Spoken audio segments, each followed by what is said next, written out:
Everyone, welcome back to my channel. So आज हम बात करने वाले हैं फ्रंट एंड रोड मैप की। अगर आप बिगिनर हैं और आप कुछ चीज़ें नहीं पता है कि कैसे स्टार्ट करें, कैसे फ्रंट एंड डेवलपर बनना है, सो वो आपको हम स्टार्टिंग से लेके एंड तक बताएंगे कि आपको क्या क्या चीज़ें पढ़नी है। ऐसा नहीं कि आपको सब कुछ पढ़ना है, बहुत ही मिनिमम चीज़ें पढ़नी है जिससे कि आप as a front end developer start कर सकते हैं, ईजिली किसी भी कंपनी में अप्लाई कर सकते हैं। सो वो सारी चीज़ें आज हम कवर करने वाले हैं। सो बात नहीं करते हैं और बढ़ते हैं वीडियो की तरफ। सबसे पहला स्टेप है HTML। आपको क्या करना है, HTML पढ़ना है। उसके लिए आप W3 स्कूल से पढ़ सकते हैं। और ऐसा नहीं कि आपको बहुत ज़्यादा डीप डाइव होकर HTML पढ़नी है। स्टार्टिंग में आपको मेन जो टॉपिक जो स्पेशली यूज होते हैं इन वेबसाइट, आप वो पढ़ सकते हैं। HTML कंप्लीट करने के बाद आपको क्या करना है, एक छोटा सा प्रोजेक्ट बनाना है। अब ऐसा नहीं कि आप सोचेंगे प्रोजेक्ट में हम CSS भी ऐड करने लगे, नो। आपको सिंपल प्रोजेक्ट बनाना है। बस उससे क्या करना है, आपको HTML स्ट्रक्चर बनाना है कि अगर 3 कॉलम लेआउट है तो क्या स्ट्रक्चर बनेगा, 1 कॉलम लेआउट है तो क्या स्ट्रक्चर बनेगा। सो आप अपना पोर्टफोलियो भी ले सकते हैं, सिर्फ उसके क्या करना है, आपको स्ट्रक्चरिंग करना है। जैसे ही आप स्ट्रक्चर उसका बना लेंगे, देन सेकेंड स्टेप है आपका CSS।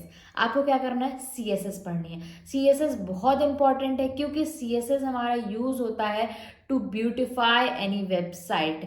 आप स्ट्रक्चर बना लोगे बट जो अट्रैक्टिवनेस आती है वो किससे आती है, CSS से आती है। सो आपको CSS अच्छे से पढ़नी है। और आप सोचोगे इतनी सारी प्रॉपर्टीज हैं कैसे याद होंगी, तो उसके लिए आपको परेशान नहीं होना। जैसे जैसे आप वेबसाइट बनाते जाओगे वैसे वैसे आपकी प्रैक्टिस होती जाएगी, वो सारी प्रॉपर्टीज आपको अपने आप याद हो जाएंगी। तो जैसे ही आप CSS पढ़ लोगे, उसके बाद क्या करना है, आपने जो पहले HTML पढ़ने के बाद जो प्रोजेक्ट बनाया था, अब आप क्या करोगे, उसमें ऐड करोगे CSS। अब उस स्ट्रक्चर को ब्यूटीफुल बनाओगे, ठीक है। थर्ड स्टेप है हमारा जावास्क्रिप्ट। ऐसा नहीं कि क्योंकि जावास्क्रिप्ट बहुत ज्यादा बड़ी है, तो आप अगर सब कुछ सोचोगे A to Z आपको सब कुछ आ जाए तो वो पॉसिबल नहीं है। और आपको हमेशा लगेगा कि नहीं, I am not ready. Okay, so JavaScript आपको बेसिक पढ़नी है जिससे कि आप अगर कुछ भी चीज़ें फंक्शनैलिटी ऐड करना है तो आप ऐड कर सको। और इंटरनेट की हेल्प भी ले सकते हो, हर कोई लेता है जब भी आप कुछ भी बिल्ड करते हो। सो बट आपको पता होना चाहिए कि कौन सा फंक्शन क्या चीज करता है। जावास्क्रिप्ट पढ़ने के बाद आप क्या करोगे, जो प्रोजेक्ट पे आप काम कर रहे थे उसमें कुछ छोटी छोटी फंक्शनैलिटीज ऐड करोगे, सो दैट आपका जो जावास्क्रिप्ट का प्रैक्टिस है, जो आपका प्रैक्टिकल पार्ट है, वो वहां पे कंप्लीट हो जाए। देन उसके बाद आता है most most most important part of front end development, media query. कोई भी वेबसाइट होती है, अब आप देखते होगे सबसे ज़्यादा उसका इंपॉर्टेंस क्या होता है, रिस्पॉन्सिवनेस, कि वो वेबसाइट कितनी रिस्पॉन्सिव है। मतलब आप अगर डिफरेंट डिफरेंट डिवाइसेस पे आप ओपन कर रहे हो तो किस तरह से दिख रही है, स्पेशली इन मोबाइल। क्योंकि मैक्सिमम यूजर्स हमारे क्या है, जो कि जो भी है वो किस पे देखते हैं, मोबाइल पे भी सर्च करते हैं कुछ भी वेबसाइट। तो हमारी वेबसाइट मोबाइल पे बहुत ज़्यादा अच्छी और बहुत ज़्यादा अट्रैक्टिव और फिट इन दिखनी चाहिए। ऐसा नहीं लगना चाहिए कि कुछ चीज़ें कट रही हैं, कुछ चीज़ें बाहर जा रही हैं, नहीं। ओके, सो टैब हो गया, डेस्कटॉप हो गया और हमारा मोबाइल हो गया, इन सब पे किस किस तरह से हमारी वेबसाइट दिखती है। सो वो रेशियो पे अपनी वेबसाइट को रिस्पॉन्सिव बनाना, that is the most important part of front end development. Okay, so आपको मीडिया क्वेरी लगानी सीखनी है, किस तरह से आप उसमें इंप्लीमेंट कर सकते हैं, किस तरह से वेबसाइट को रिस्पॉन्सिव बना सकते हैं। फिर आता है गिटहब आप सीख सकते हैं। गिटहब के कब हेल्प करेगा, अगर आप जैसे टीम के साथ काम कर रहे हैं और एक ही वेबसाइट पे मल्टीपल लोग काम कर रहे हैं, तो वहां पे आप कोलैबोरेशन कर सकते हैं, कोड रिव्यू वगैरह।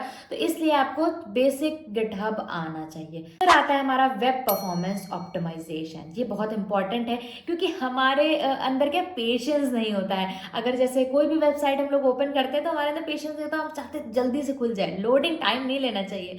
सो इसीलिए वो यूजर को हम फैसिलिटी प्रोवाइड कर सकें, इसलिए हमें इस पर बहुत ज़्यादा ध्यान देना होता है कि हमारी जो वेबसाइट है वो लोड होने में कितना टाइम ले रही है, जब लोड हो रही है तो वो कितनी ज़्यादा ऑप्टिमाइज्ड है। ओके, सो इसीलिए आपको ये चीज़ें आनी चाहिए। Sorry guys to interrupt. So अगर आप front end development road map का 1-to-1 सेशन चाहते हैं विद मी फॉर 45 मिनट्स, जिसमें आपको हम बताएंगे कि अगर आप एब्सोल्यूट बिगिनर है, आपको कुछ नहीं पता है, तो आप कहाँ से स्टार्ट कर सकते हैं, उनके सारे रेफरेंसेस भी बताएंगे कि किस किस जगह से आप क्या क्या चीज़ें पढ़ सकते हैं और कितना कितना क्वांटिटी में कौन सी चीज़ इम्पॉर्टेंट है, वो सारी चीज़ें हम आपको एक्सप्लेन भी करेंगे एंड आपको सारी डॉक भी प्रोवाइड करेंगे कि कहाँ कहाँ से आप पढ़ सकते हैं, कैसे आप बुक कर सकते हैं उस सेशन को। आपको डिटेल नीचे डिस्क्रिप्शन में मिल जाएगी, सो आप वो बुक कर सकते हैं। तो फिर आता है हमारा ब्राउजर डेवलपर टूल। सो ये कुछ टूल्स होते हैं क्रोम एंड